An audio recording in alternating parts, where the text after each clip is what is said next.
Let's transition over to it now, guys. We'll get into game number one here. We do have Ethan Silverton taking on Stanley Finson. Ethan playing the Ivankov deck, and Stanley representing Smoker. Looks like Ethan has gone first. Smoker loves going second, so this is probably a great position for Smoker to be in. And it looks like Ivankov actually did get the field card off on turn one, which is a decent win for himself. Yeah, it allows him to just cycle through the deck a little bit more, being able to draw one and then discard. Definitely kind of a on theme by both players here. We've got the blue sleeves, blue mat, Yeah. little croc in the top right, and then Smoker just donning the silver sleeves as well. And speaking of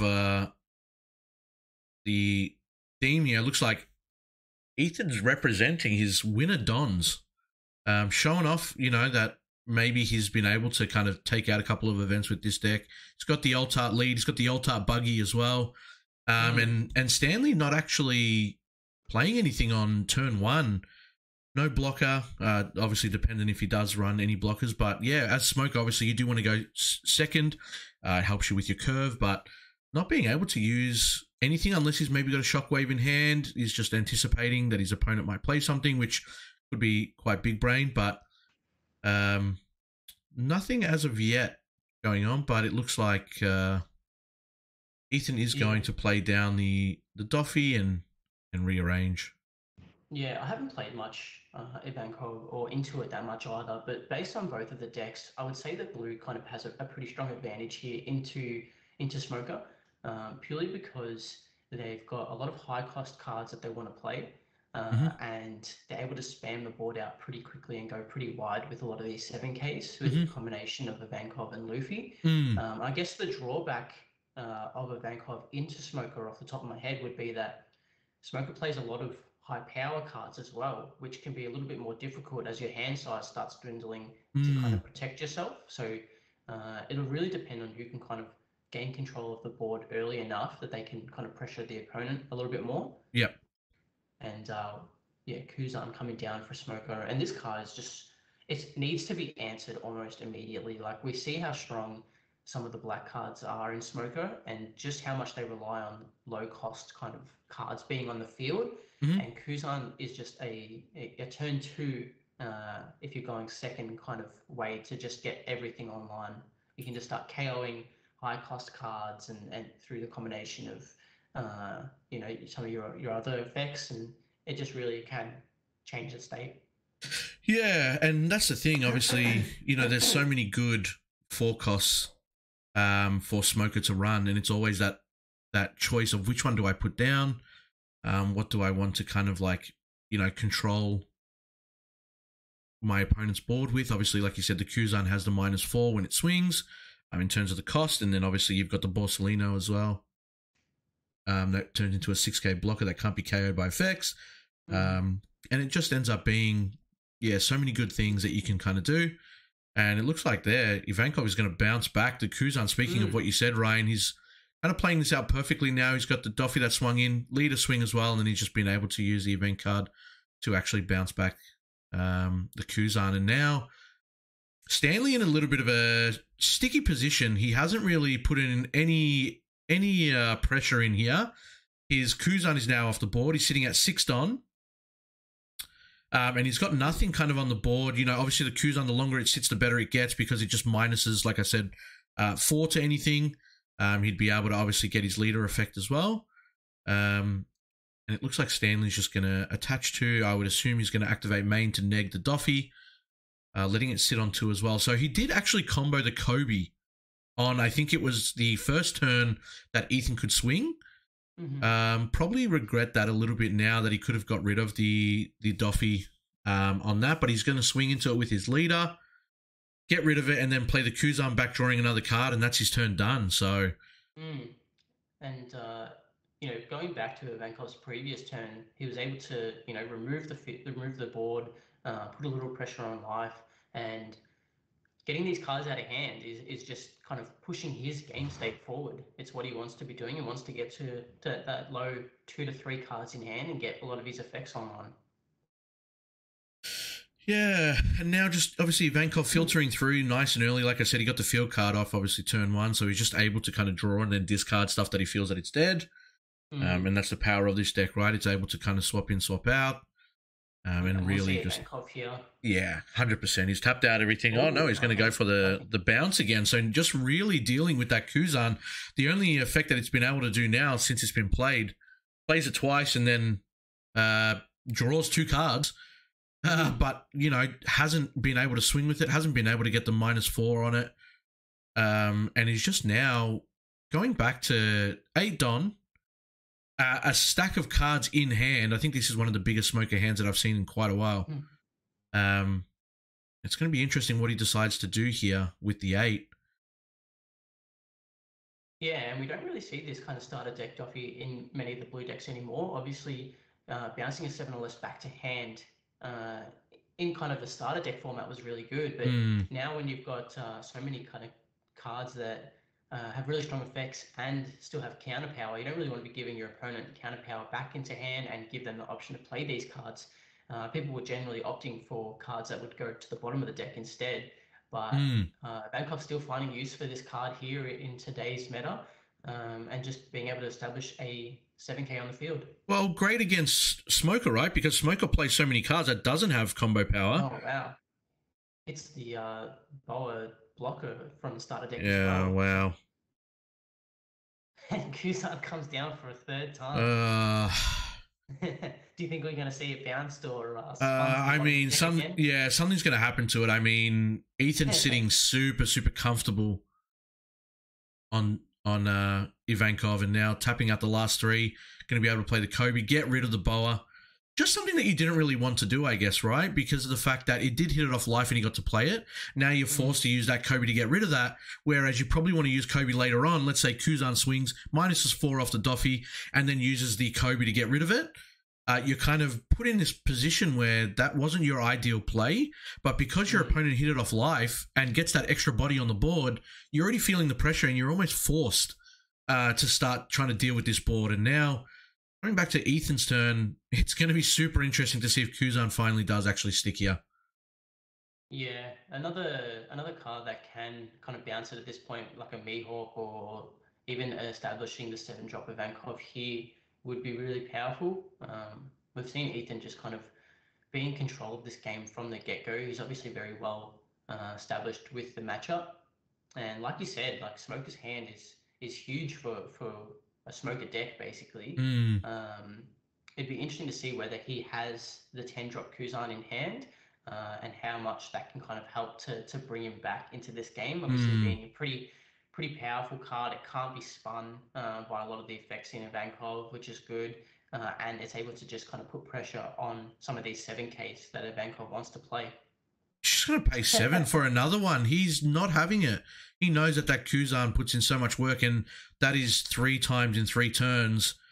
The card draw is nice, but not as nice as being able to obviously -4 off these cards. And I mean, you're still sitting at 3 life here, but you're staring down the barrel of 2 Doffys, both 7k, and obviously the lead. If you drop down the 10-drop Kuzan, I don't know if it's enough to feel comfortable enough to be able to do this. You'll get rid of 1 Doffy.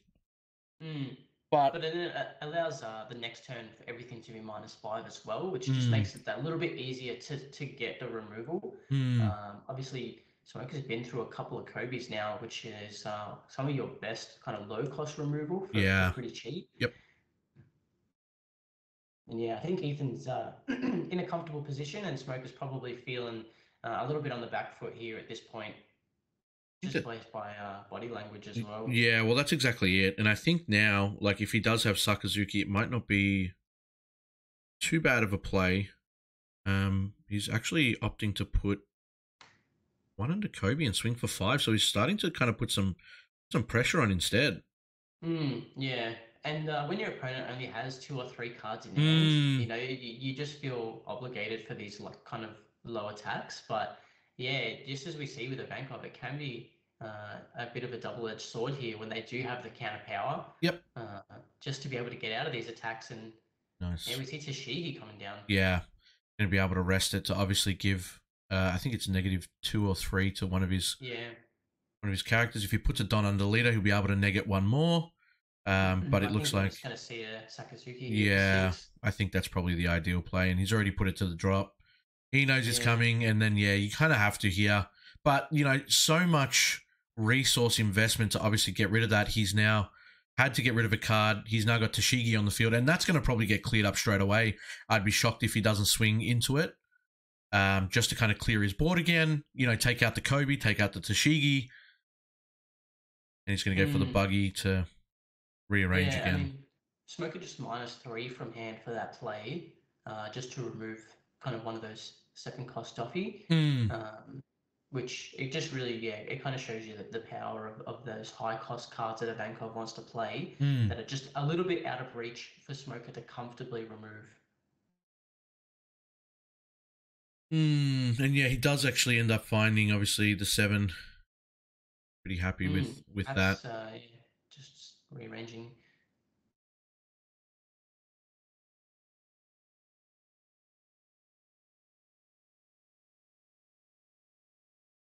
Perhaps just some discussion going on. Yeah. And, yeah, you mentioned that, they probably want to opt to swing into Tashigi. Yeah. Blue just has so many effects to bounce these kind of low-cost cards that, he might not even have to swing into it to remove it.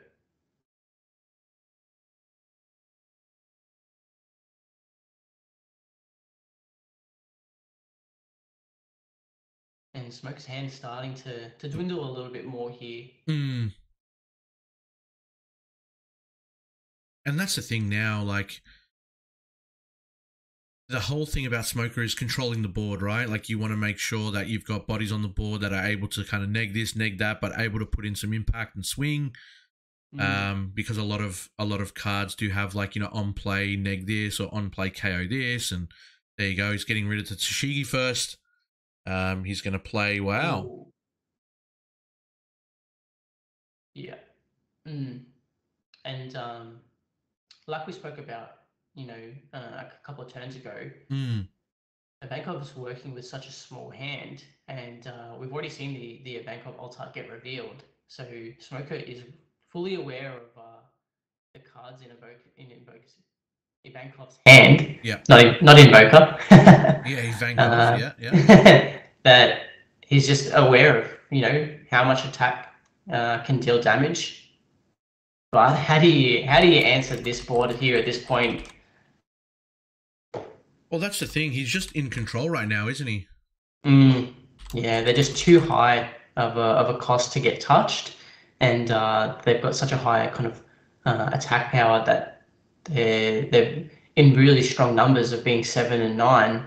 They're awkward for Smoker to kind of get out of using counter power. Yeah, and obviously Stanley kind of looking at his hand now, trying to figure out again what the best course of action is. Being able to get rid of Tashigi and then getting rid of Sakazuki. Sometimes you are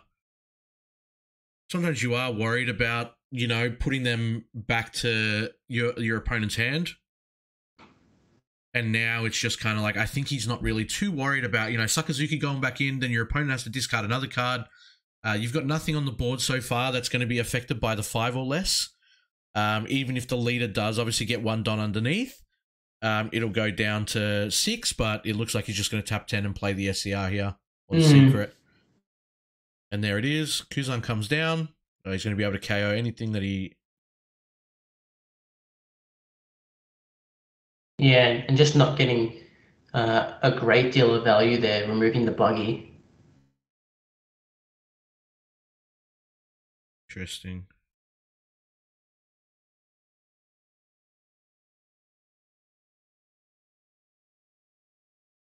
And we'll more likely see Ivankov kind of start to utilize its leader effect here as well, being at 0 cards towards the end of the turn.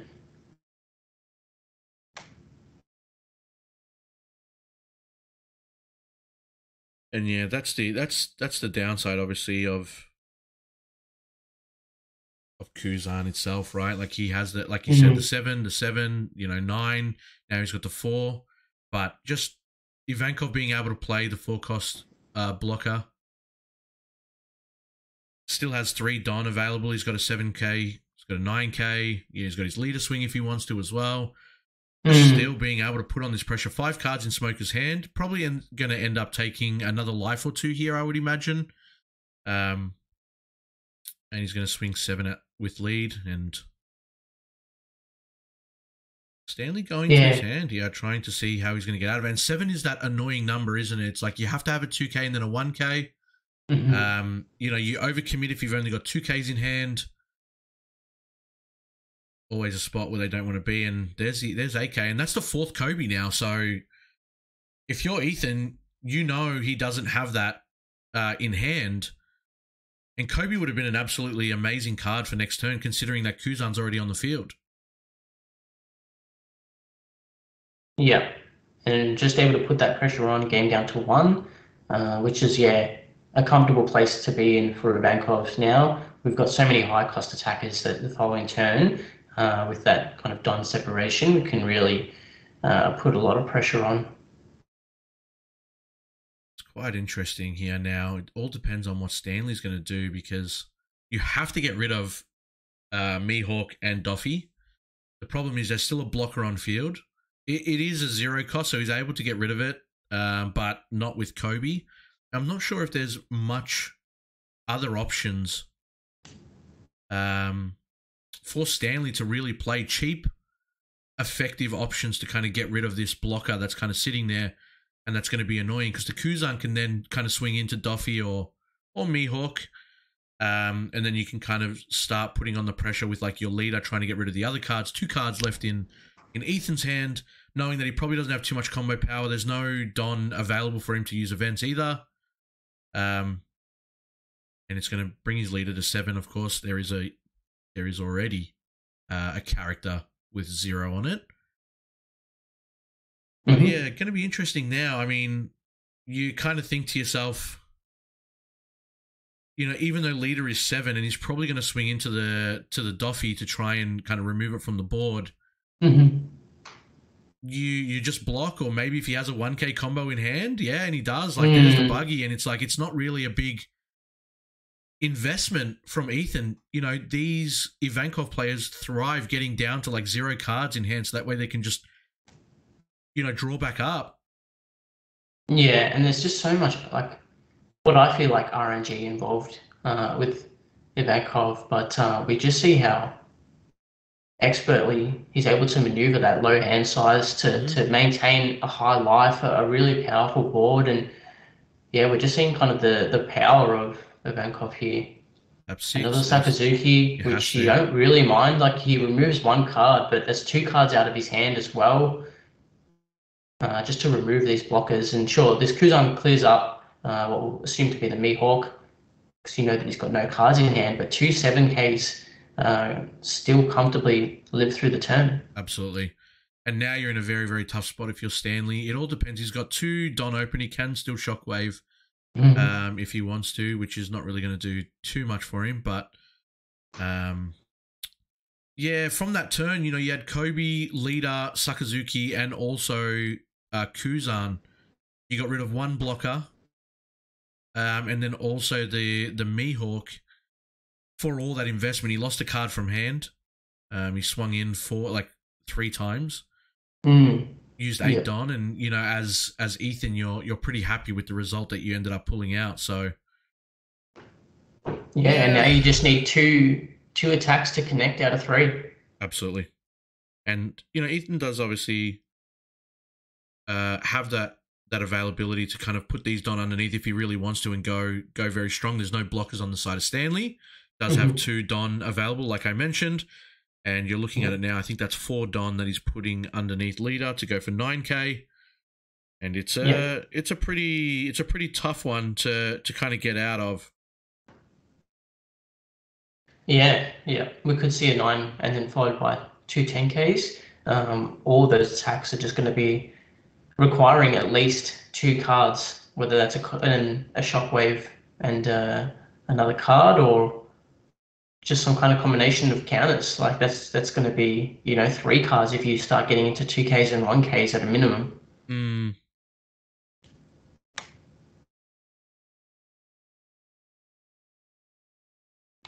And you really don't want to take this one. No, not at all.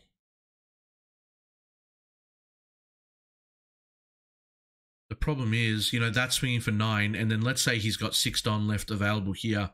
Wow, he actually ends up taking it, which is...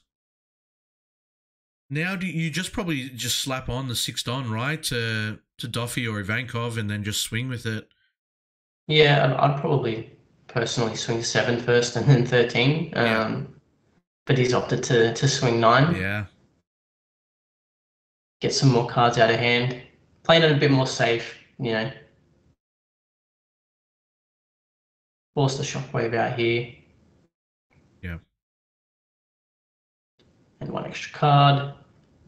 And then, yeah, we'll probably see an 11k swing here. You kind of have to. Your opponent's got 3 cards in hand, no Don available. Yeah. You can't get out of it. It's done. It's dusted. That's round 1 going to Ethan playing Ivankov. Oh, even had an event. That is stacked. That is insane. So even in that position, he's still able to, bring in some pretty deadly cards if he started taking some damage. But yeah, Smoker's struggling. Obviously, the Qs aren't being bounced back 3 times. Super strong. We just saw it in the hand there at the end of the game. Like he had no real use for it once he decided to stop playing it. Exactly. No counter power. It was just a card that it gave Ethan knowledge. He just knew that it was in hand. He never got rid of it. So that's 1 less card with counter power in hand. That's exactly it. And that's it, guys, from us from round 1. Round 2 will probably commence a bit shortly. We'll find out the timing. We'll just figure out how long we've got. But Ethan versus Stanley, Ivankov versus Smoker. Ivankov takes it 1-0, and we might be able to see Ethan come back on a bit later. So that's it for round number 1, guys. We'll transition it back over to us, and we'll speak about it a little bit before we go into a break.